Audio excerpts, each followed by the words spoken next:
what is leakable must be the eternal. O world-honored one! If what is born can well be born by itself, there cannot be any nature of its own. If it can well call forth another life, why can it not call forth the unleakable, i.e. that which is undefiled? O world-honored one! If there is life when not yet born, how can we speak of being born? When there is no life when not yet born, why do we not call space life? The Buddha said, well said, O good man! Born, not having been born is inexpressible, born, having been born is inexpressible, not born, having been born is inexpressible, not born, not having been born is also inexpressible, being born is also inexpressible, not being born is also inexpressible. As there are causal relations, we can well explain things. How is it that being born, not having been born is inexpressible? Not born is born. How can we explain? Why? Because of the fact that there is being born. How is it that what is inexpressible?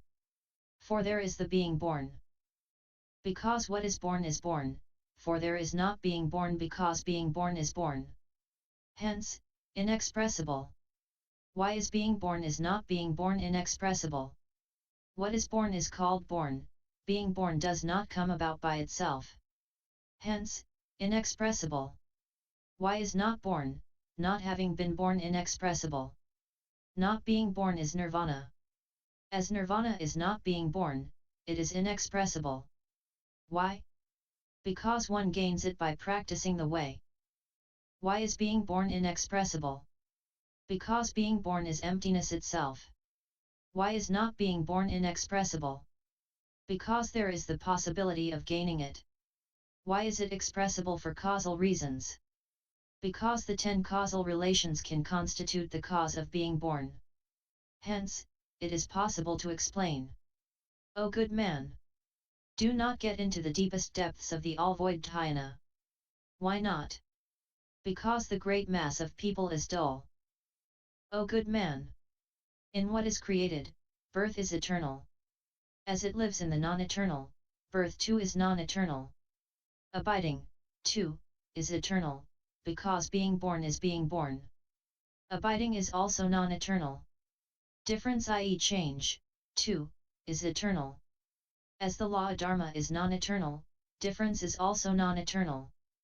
Breaking up dissolution is also eternal.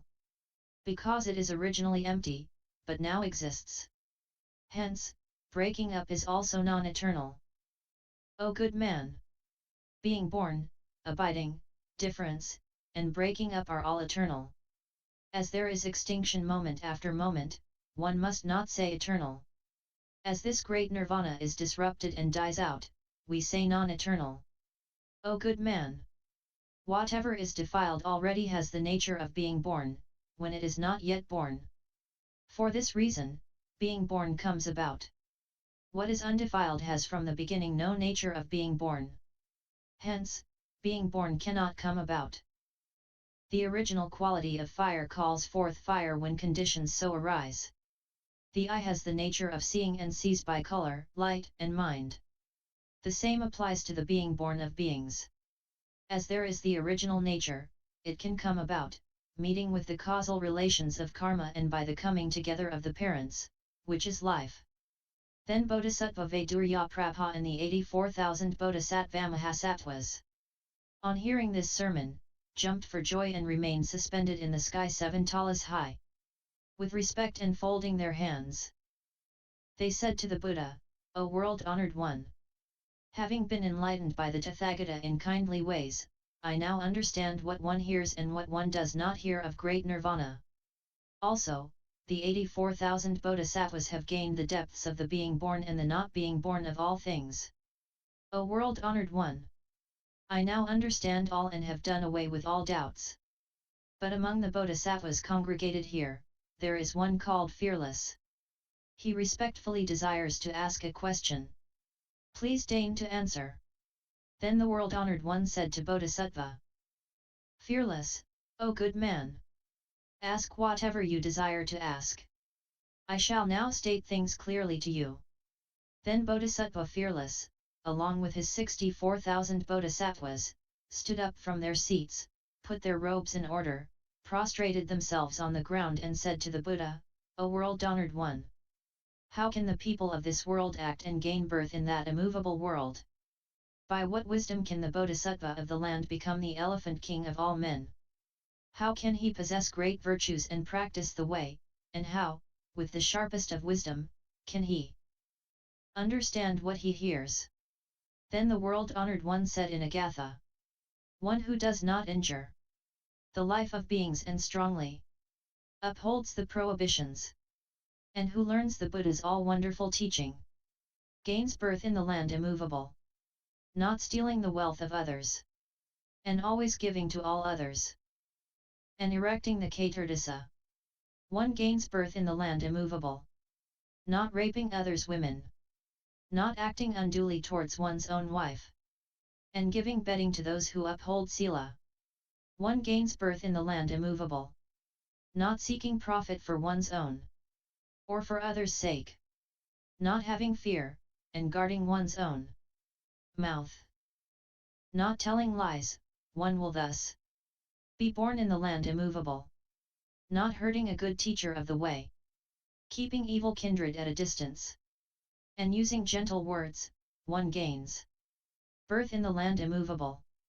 Like all bodhisattvas, one segregates oneself from evil speech, and people desire to hear what one says.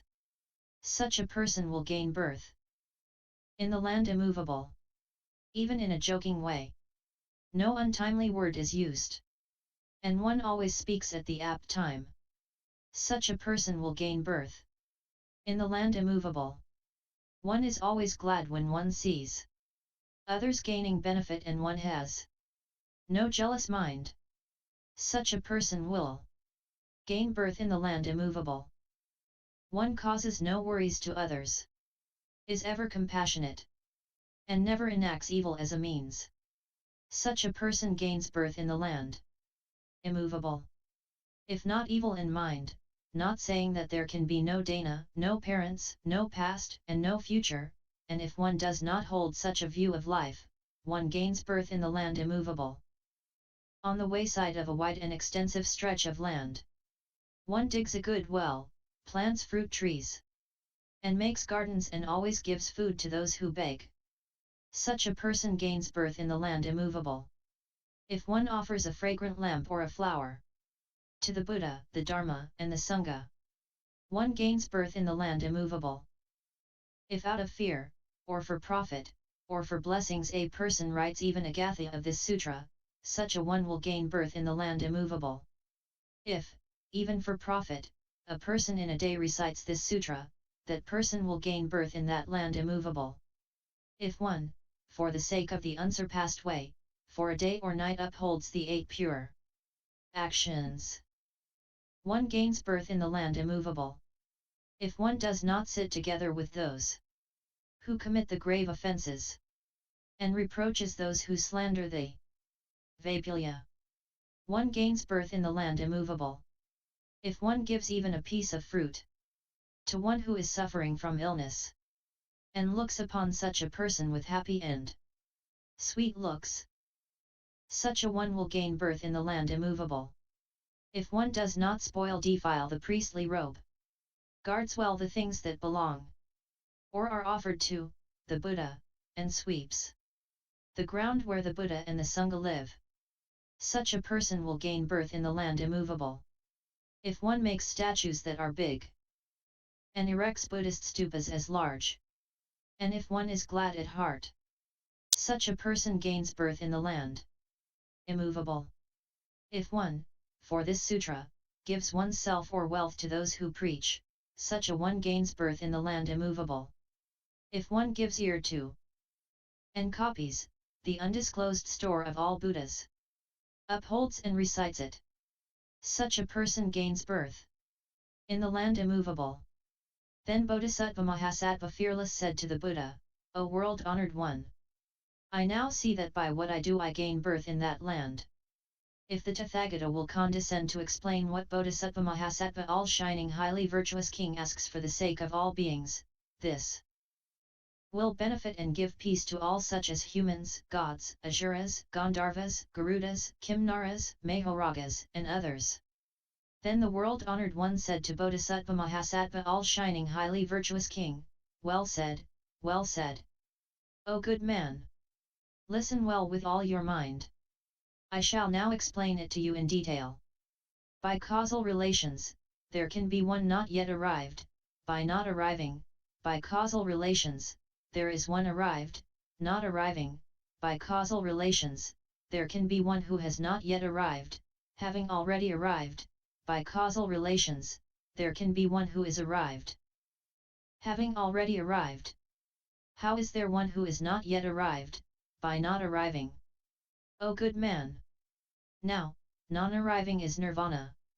Common mortals are not yet arrived, because of greed, anger, and ignorance, because their bodily and oral actions are impure, because a person receives all impure things, because he commits the 4 grave offences, because he slanders the vaipulya, because of his being an ekantaka, because of his enacting the 5 deadly sins. For all these reasons, a person is one who is not yet arrived at non-arriving. O good man! How is one arrived, having not yet arrived? Non-arriving is Great Nirvana. Why is one arrived?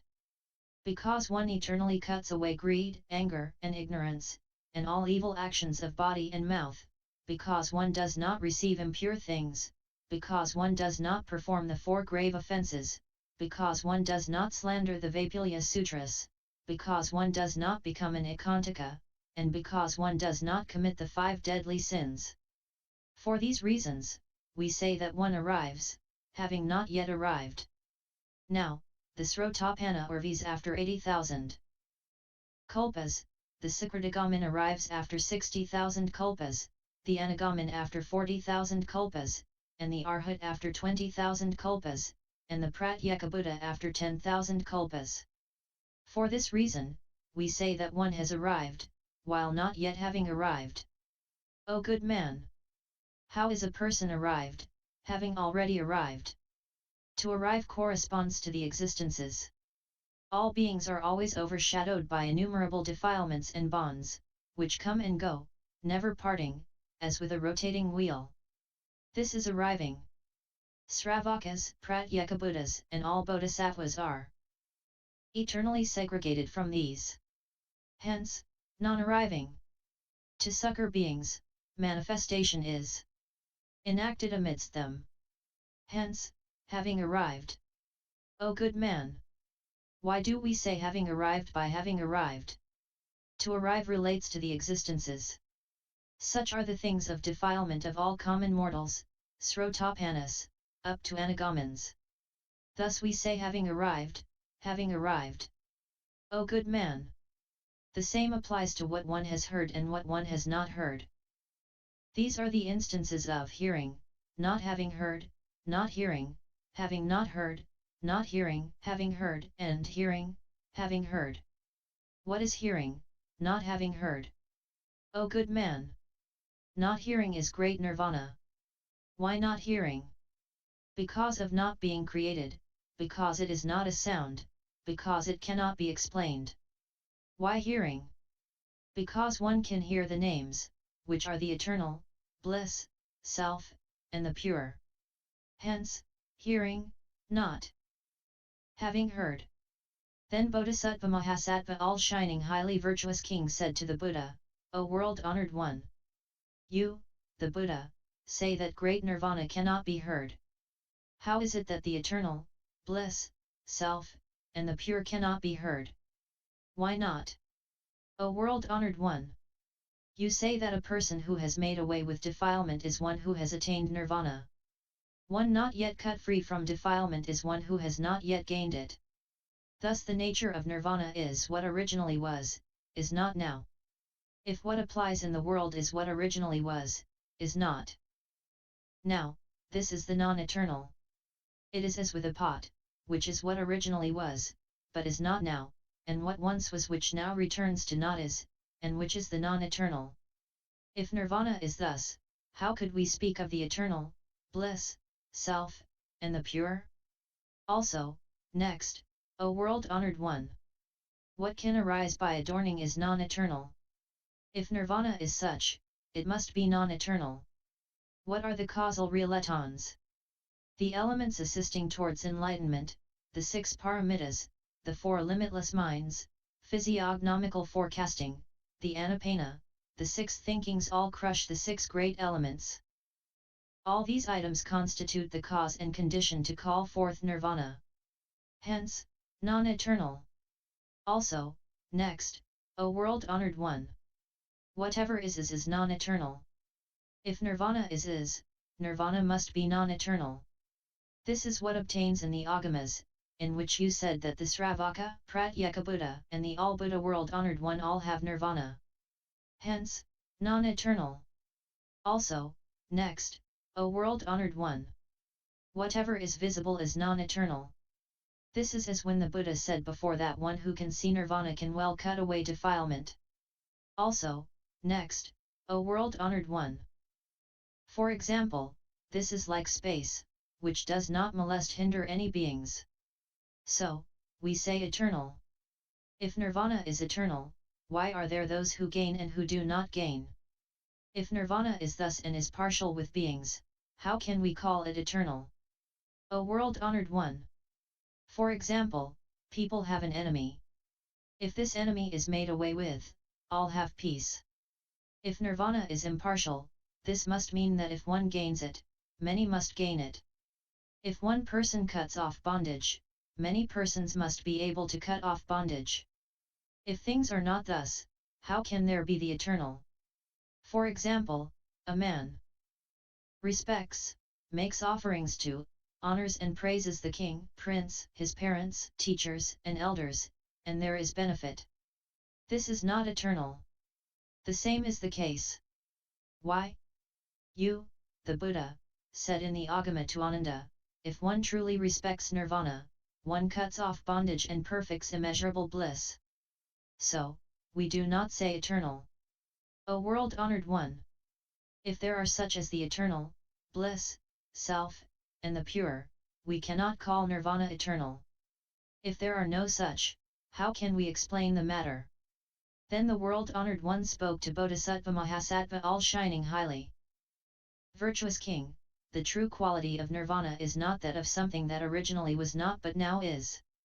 If nirvana were what originally was not but now is, it could not be anything unleakable, undefiled and eternal. The nature and characteristics of the phenomenal Buddha and the noumenal Buddha are eternal and all-abiding. As defilements spread over beings, they cannot see nirvana. And they say that is does not exist. As the Bodhisattva makes effort and cultivates his mind with sila, meditation, and wisdom, and excises defilement, he sees it. Know that nirvana is what is eternal. It is not what originally was not but now is. So, we say eternal. O good man! There is a dark room, in which there is a well where there are 7 different treasures. Though one knows that they are there, since it is dark, one cannot see them. One who is wise knows the means. He lights a big lamp, carries this into the room, illuminates the place, and sees all. Now, this person does not think that there were originally no water and 7 treasures, but he thinks that they were there. It is the same with nirvana. It is not that it originally was not but happens to come about now. Due to the darkness of defilement, beings do not see it. The great wisdom, the Tathagata, puts into effect the best expedients, lights the lamp of wisdom, and enables all bodhisattvas to see the eternal, bliss, the self, and the pure of nirvana. Thus the wise must not say that nirvana is what originally was not, but now is. O good man! You say that nirvana is made by adornment and that it must be non-eternal. But this is not so. Why not? O good man! The body of nirvana is not one that is born, that departs, that is actual, or that is false. It is not one worked out bodied forth. It is not defiled, not what is created. It is not hearing, nor anything visible, not something fallen, it is no death. It is not a different phase of phenomena, nor is it of the same form. It is no going and no returning. It is no past, no future, and no present. It is not one, not many, not long, not short, not round, not square, not pointed, not bent. It is no phenomenon, no mental image, no name, no matter, no cause, no result, no self, and not what one possesses. For this reason, Nirvana is eternal and enduring, and does not change. Because of this, one practices good for innumerable asamkhyas of kalpas, one adorns one's own self, and then one can see. O good man! As an example, there is an underground water of 8 tastes, and yet no one can get at it. One who is wise devises a means, digs, and gets to it. The case is the same with Nirvana. For example, a blind person cannot see the sun or moon. But when a good doctor effects a cure, he can then see.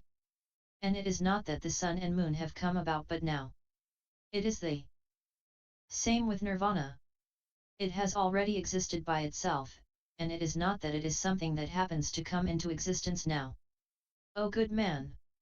A man commits a crime and is chained up in a prison house. After a long time, he is released. Coming back home, he now sees his parents, brothers, wife, children, and relatives. The case is the same with Nirvana. O good man! You say that Nirvana is non-eternal due to causal relations. But this is not so. Why not? O good man! There are 5 kinds of cause.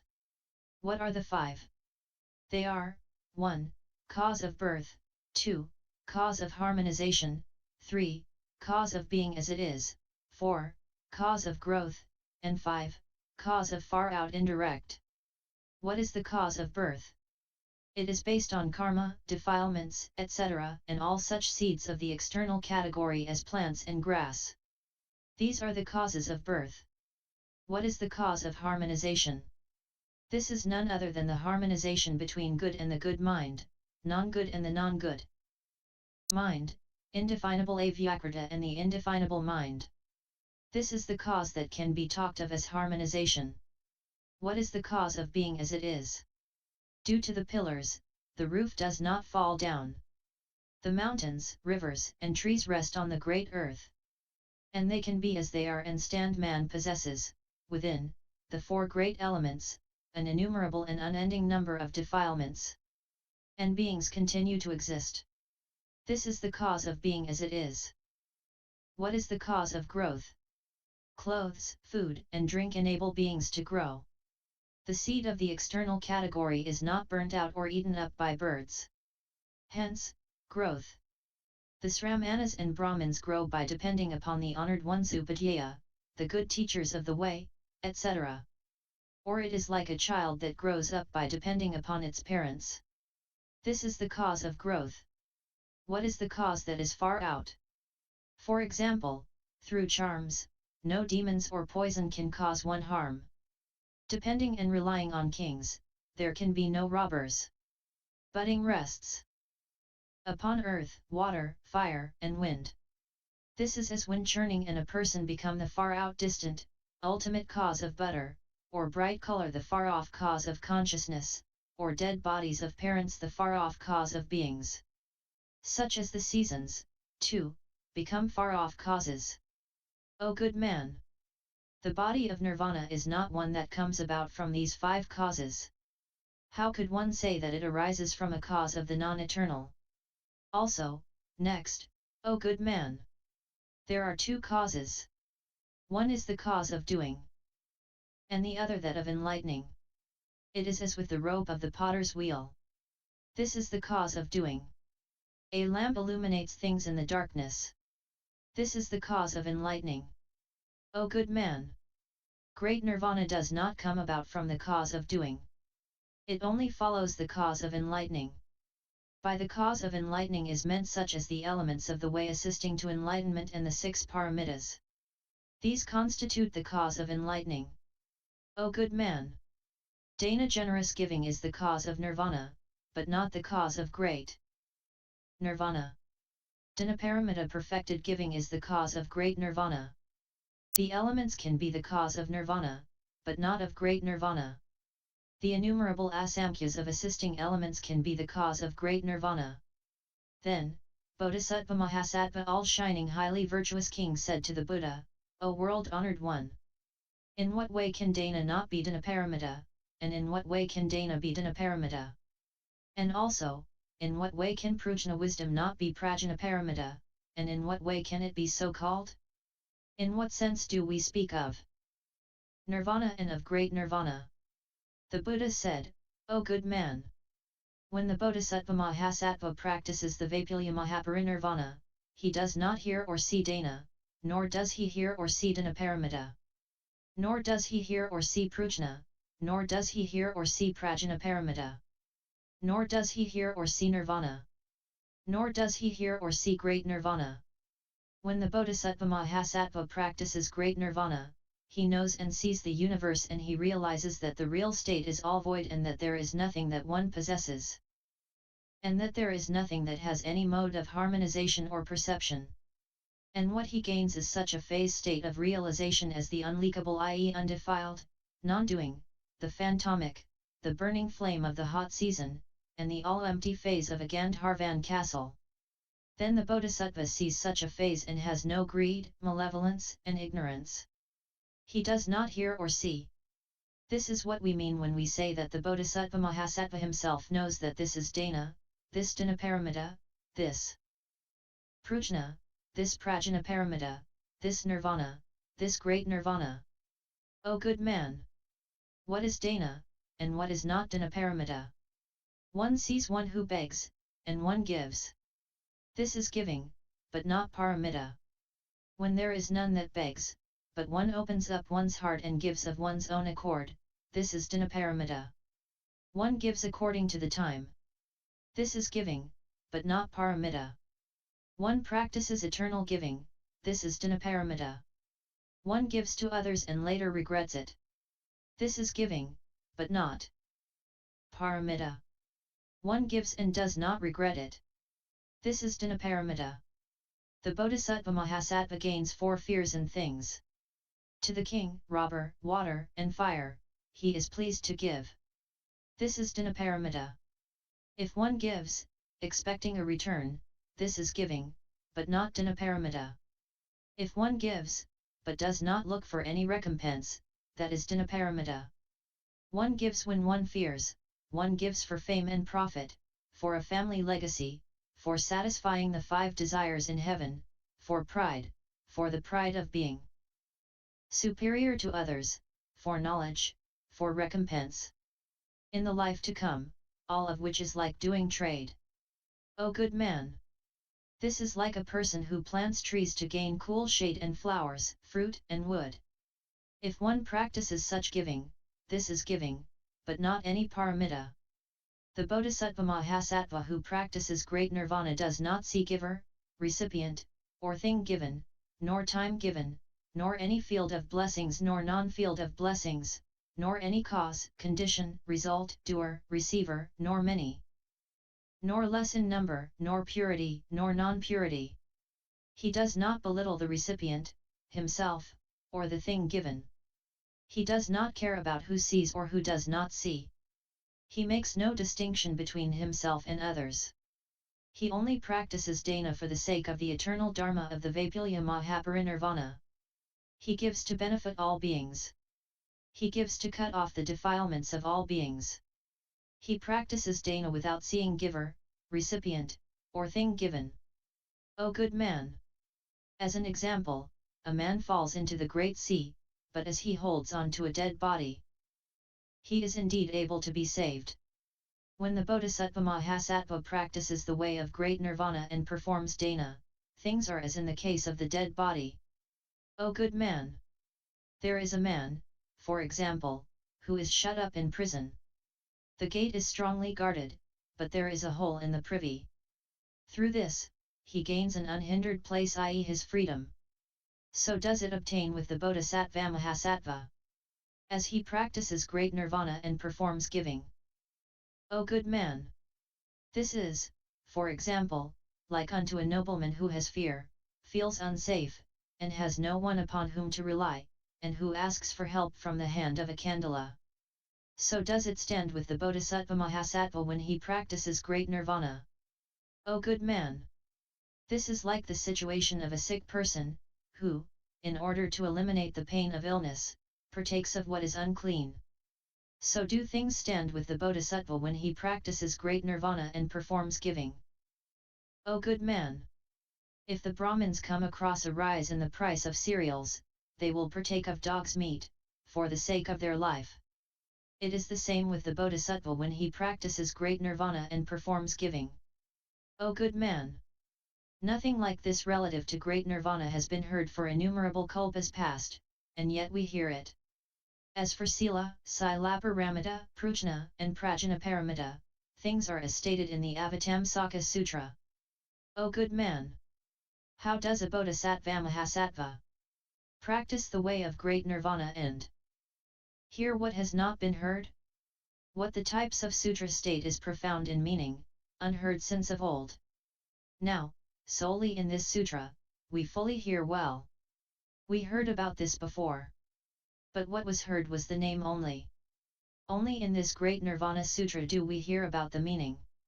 Sravakas and Pratyekabuddhas only hear the names of the types of sutra, but not about the meaning. Now, in this sutra, we hear fully. This is why we speak of hearing what has not been heard before. O good man! In the sutras of the Sravakas and Pratyekabuddhas, we did not hear that the Buddha was the eternal, bliss, the self, and the pure, and that there is no extinction, that there is no difference between the three jewels and the Buddha nature, and that the Buddha nature is even in those who have performed the 4 grave offences, the slanderers of the vaipulya, and those who have committed the 5 deadly sins. But now, in this sutra, we hear this. This is what we call hearing what has never been heard before. YouTube video Buddhist Sutras https://www